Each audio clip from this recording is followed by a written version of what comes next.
Bonjour à tous et bienvenue dans ce nouvel épisode du programme version 2.0. Aujourd'hui, cet épisode est dédié à l'impact de la pollution sur notre santé. À tout de suite.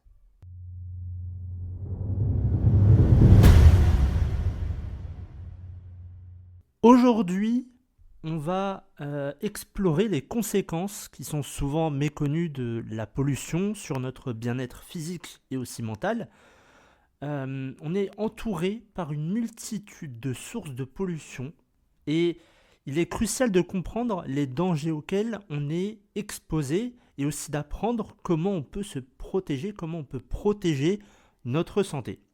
Donc il existe plusieurs formes de pollution auxquelles on est confronté dans notre environnement et je vais vous en citer quelques-unes, en tout cas les plus courantes. Le premier, c'est la pollution de l'air.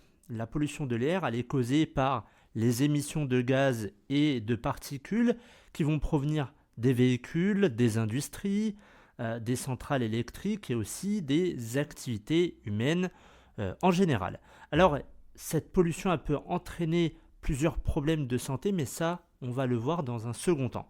Ensuite, la deuxième pollution la plus connue, c'est la pollution de l'eau. Ça résulte tout simplement de la contamination des cours d'eau, des lacs, des océans et aussi des nappes phréatiques par les produits chimiques, les déchets industriels, les déchets agricoles et aussi les déchets domestiques. Et la consommation d'eau peut bien évidemment provoquer des problèmes de santé. Ensuite, troisième point, donc la pollution du sol, elle se produit lorsque des substances toxiques comme les métaux lourds, les pesticides ou alors les produits chimiques, elles sont déversées ou infiltrées dans le sol. Ensuite, on a la pollution sonore, donc ça résulte des bruits excessifs qui proviennent par exemple de trafic routier, des activités industrielles, les avions, les machines et bien évidemment d'autres sources. Ensuite, l'avant-dernier, c'est la pollution lumineuse. Alors celle-là, elle est liée à l'éclairage artificiel excessif qui provient des éclairages urbains, des enseignes lumineuses et aussi d'autres sources.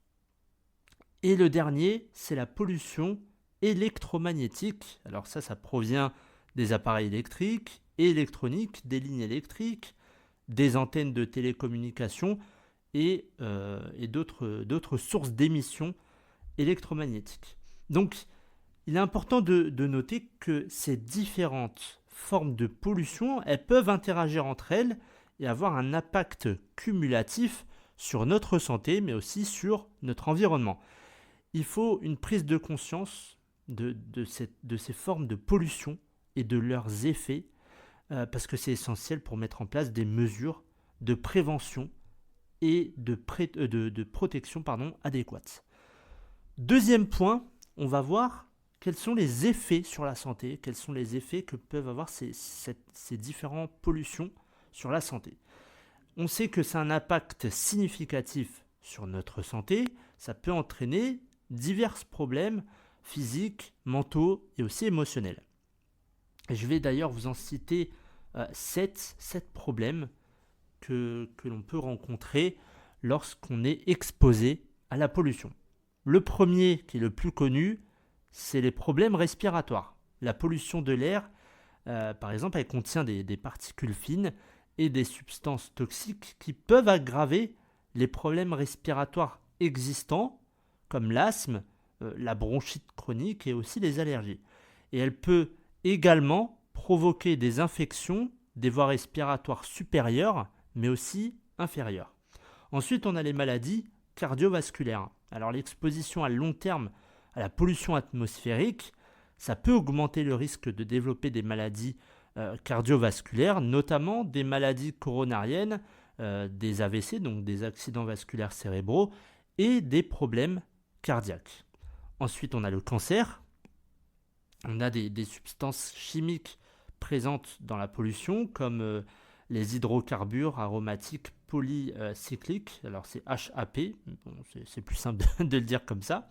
On a aussi les métaux lourds. qui sont justement associés à un risque accru de développer différents types de cancers, comme le cancer du poumon, pour la femme c'est le cancer du sein, on a le cancer de la vessie et on a le cancer de la peau. Ensuite, les problèmes neurologiques, alors l'exposition à des niveaux élevés de pollution de l'air, ça peut avoir des effets néfastes sur le système nerveux. Ça va provoquer des troubles neurologiques, comme les troubles cognitifs, des troubles du développement chez les enfants, les troubles du sommeil, et une augmentation du risque de maladies neurodégénératives comme la maladie d'Alzheimer, mais aussi la maladie de Parkinson. Ensuite, cinquième point, les troubles de la fertilité. Il y a certains produits chimiques qui sont présents dans l'environnement pollué qui peuvent affecter la fertilité chez les hommes, mais aussi chez les femmes. Et ça va entraîner des problèmes de conception et aussi des complications pendant la grossesse. Sixième problème, les problèmes dermatologiques. Alors la pollution de l'air, la pollution de l'eau et les produits chimiques, ça peut causer des problèmes cutanés comme l'acné, l'eczéma, les irritations, mais aussi des allergies cutanées. Et enfin, le dernier point, c'est les effets psychologiques. La pollution environnementale, ça peut avoir un impact sur notre bien-être mental et aussi émotionnel. Une exposition qui est constante à des environnements pollués, ça peut contribuer à de l'anxiété, à du stress, à la dépression, mais aussi à d'autres problèmes de santé mentale. Alors bien évidemment, lorsqu'on est dépressif, on ne se dit pas « tiens, c'est la pollution ». Ça peut être ça comme ça peut être autre chose, mais ça peut être cumulatif finalement, comme on l'a vu tout à l'heure. C'est-à-dire qu'on peut cumuler plusieurs formes de pollution et ça amène à avoir des problèmes de santé. Alors, la question qui se pose, c'est quelle population est la plus vulnérable face à cette pollution ? On a certaines populations qui sont plus vulnérables aux effets de la pollution en raison de différents facteurs comme leur état de santé préexistant, leur âge, leur statut socio-économique et aussi leur lieu de résidence. On va avoir certains groupes de populations qui vont être particulièrement vulnérables à la pollution. On a les enfants, dans un premier temps, puisque les enfants sont plus sensibles aux effets de la pollution en raison de leur système immunitaire en développement et de leur physiologie qui est unique. Leurs voies respiratoires sont plus petites et ce qui les rend plus susceptibles de développer des problèmes respiratoires et des infections qui sont liées à la pollution de l'air. De plus, l'exposition précoce à la pollution, ça peut avoir des effets à long terme sur leur santé, mais aussi sur leur développement. La deuxième catégorie de personnes, c'est les personnes âgées. Les personnes âgées, elles ont souvent des systèmes immunitaires affaiblis comparés aux enfants qui sont en plein développement.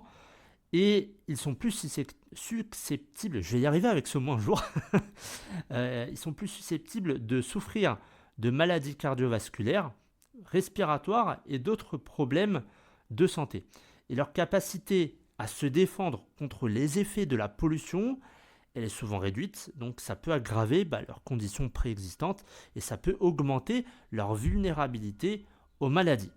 Ensuite, on a les personnes qui sont atteintes de maladies chroniques. Il y a les individus qui souffrent de maladies chroniques comme l'asthme, les maladies cardiaques, les maladies pulmonaires obstructives chroniques et le diabète, par exemple, qui sont plus sensibles aux effets de la pollution. Et la pollution de l'air, ça peut aggraver leurs symptômes et augmenter aussi le risque de complications. Ensuite, on a les populations à faible revenu. On a les personnes qui vivent dans des communautés à faible revenu. Elles ont souvent moins d'accès à des environnements propres, à des environnements sains, et elles sont plus susceptibles de résider près de sources de pollution comme les usines, les autoroutes qui sont fréquentées, ou alors les zones industrielles. Et ça va entraîner forcément une exposition plus élevée à la pollution de l'air, de l'eau et aussi du sol. Donc là, on a carrément la totale en termes de pollution atmosphérique, on va dire. Et enfin, on a les travailleurs exposés. Il y a certains groupes professionnels, comme les travailleurs de l'industrie chimique, de la construction, de l'agriculture ou de l'exploitation minière, qui sont exposés à des niveaux élevés de pollution sur leur lieu de travail, puisque ils travaillent avec des produits chimiques, donc des produits qui sont toxiques, et leur exposition prolongée, ça peut entraîner des problèmes de santé spécifiques liés à ces environnements professionnels. Donc, il y a différents types de pollution. Il y a beaucoup de personnes qui sont exposées à ces différents types de pollution. Et aujourd'hui, si vous habitez dans une grande ville, Paris par exemple, vous avez la pollution avec les industries, vous avez la pollution avec les voitures, tout ce qui est les produits chimiques, vous utilisez peut-être chez vous pour nettoyer le sol, pareil, tout ça, ça fait partie d'une pollution qui va forcément aggraver votre santé, votre système immunitaire et votre maladie si vous en avez déjà une. Donc ça peut être des maladies chroniques, des maladies cardiaques ou autres. Donc il faut faire vraiment attention. Et justement, comme dans chaque épisode de santé, de naturopathie, on va voir les soins naturels, parce que finalement, on ne veut pas être pollué.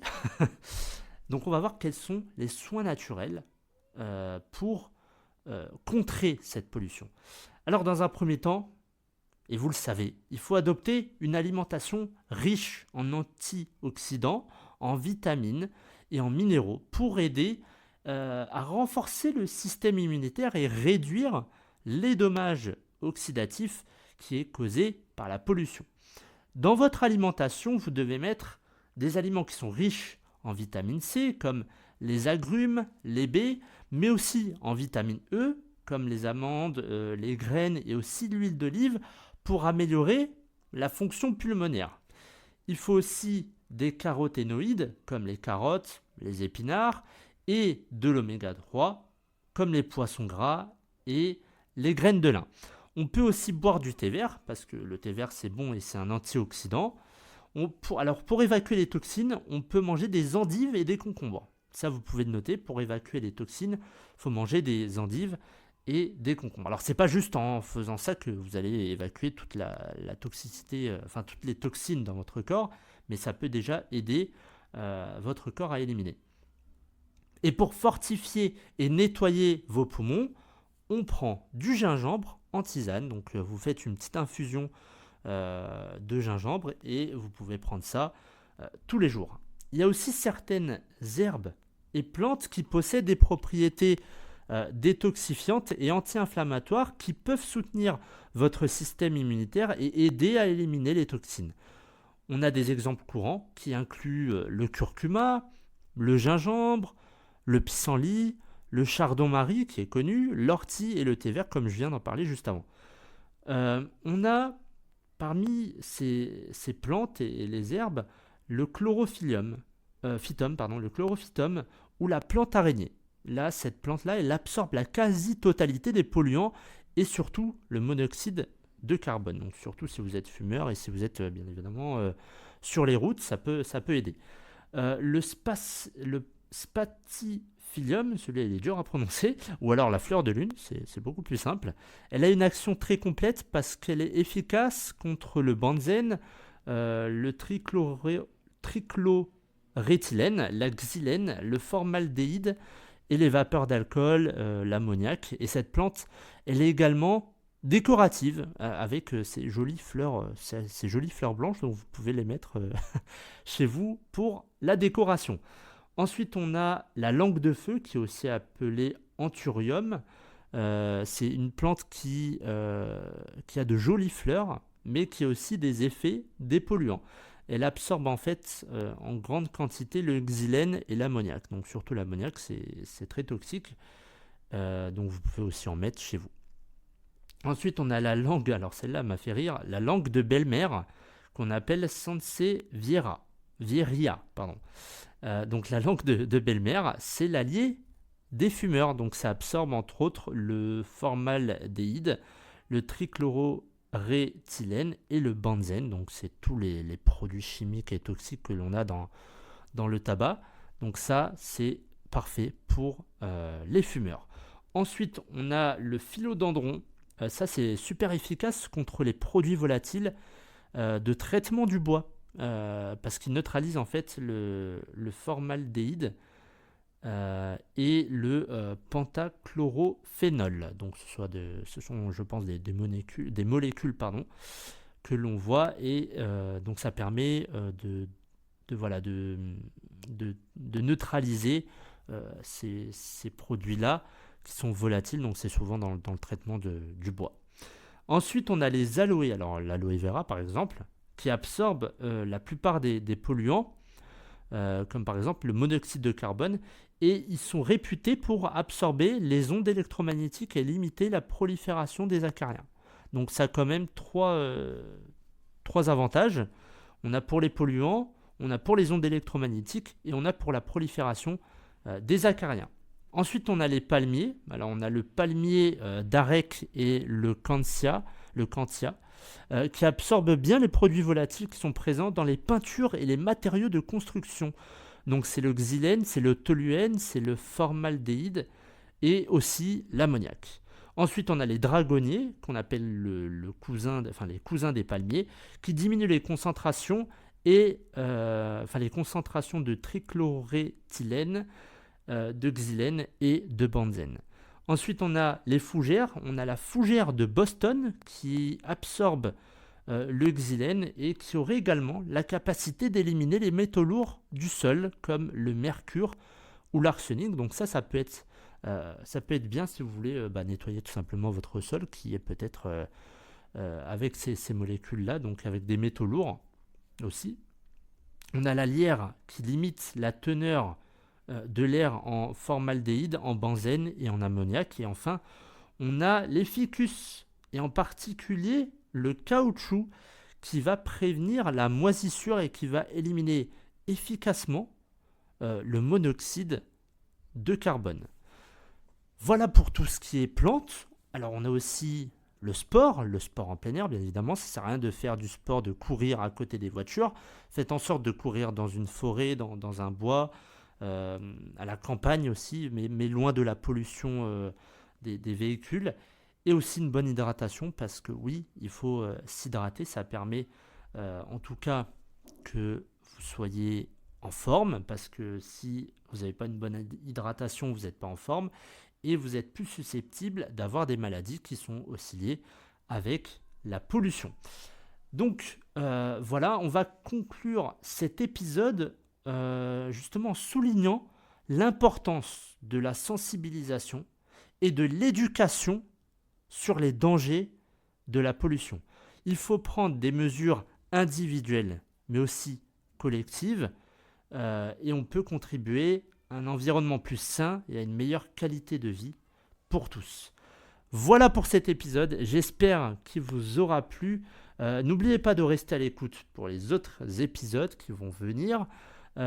Pour la semaine du 2 au 16, il n'y aura probablement pas d'épisode dans ce programme version 2.0 puisque c'est les vacances.